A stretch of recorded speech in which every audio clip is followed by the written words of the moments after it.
fa la nanna, che si dormi non vedrai tante infamie e tanti guai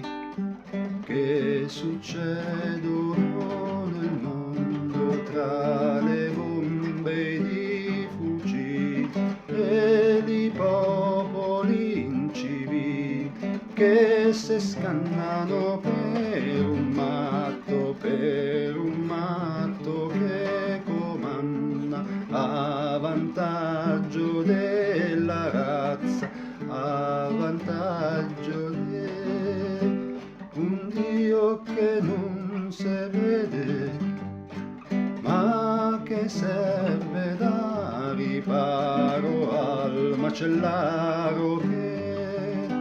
sa bene che la guerra è un gran giro